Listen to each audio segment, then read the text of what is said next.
When fans look at the Akatsuki, they see iconic duos. We love the dynamic between Itachi and Kisame, the artistic bickering of Deidara and Sasori, and the chaotic energy of Kakuzu and Hidan. We view them through the lens of traditional anime teams, comrades who cover each other's blind spots. But if you strip away the cool cloaks and analyze the psychological architecture of the organization, a chilling reality emerges. The Akatsuki did not pair its members based on teamwork. They paired them based on mutually assured destruction. To understand the absolute paranoia running through the Akatsuki, you have to look at the founders' mindset. Pain and Obito were building a syndicate entirely composed of S-rank missing nin.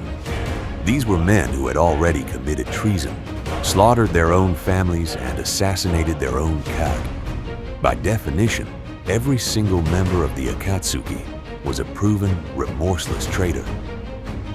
You cannot build a trusting team out of traitors, so Pain didn't even try. Instead, he instituted the two-man cell system as a legalized, internal hostage situation.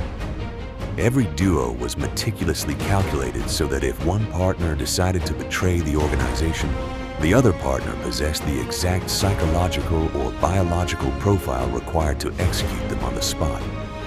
Look at the most famous duo, Itachi Uchiha and Kisame Hoshigaki. On the surface, they seem perfectly balanced, the silent tactician and the brute force tank. But the lore behind their pairing is incredibly dark.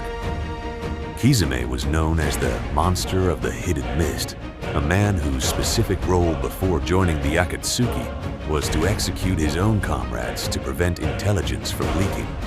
Obito explicitly paired Kisame with Itachi because Itachi was suspected of being a spy for the Hidden Leaf. Kisame wasn't Itachi's backup, he was his warden. If Itachi made a single move against the Akatsuki, Kisame was specifically equipped to drain his notoriously low chakra reserves with Samehada. Conversely, Itachi was the only person who could keep Kisame's bloodlust in check. If Kisame lost his mind and threatened the mission, Itachi's Tsukuyomi could instantly paralyze him without engaging in a messy physical brawl. They were two loaded guns permanently pointed at each other's heads under the guise of partnership. Then, examine the artists of the organization, Sasori and Deidara.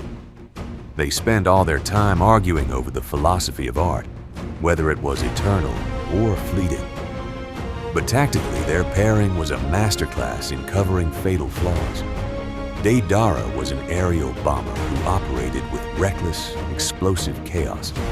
He was entirely biological and prone to losing limbs. Sasori, on the other hand, was an immortal puppet who fought methodically on the ground.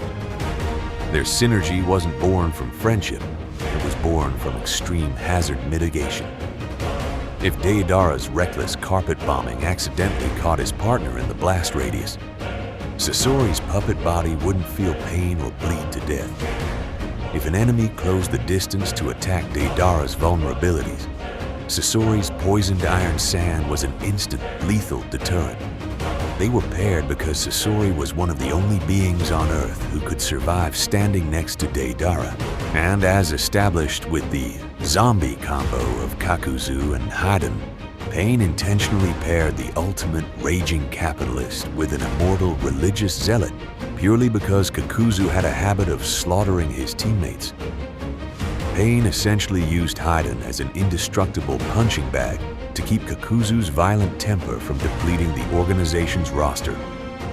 The only exception to this horrific rule was Pain and Koner. They were the only duo built on actual unshakable trust, and it is entirely fitting that they were the ones pulling the strings.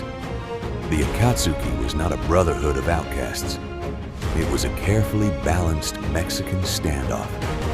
The cloaks and the rings were just uniforms designed to hide the fact that every single member was walking the earth with their own personal executioner standing 2 feet behind them.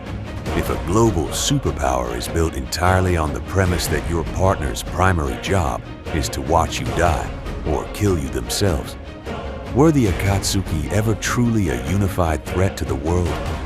Or were they always destined to tear themselves apart from the inside out?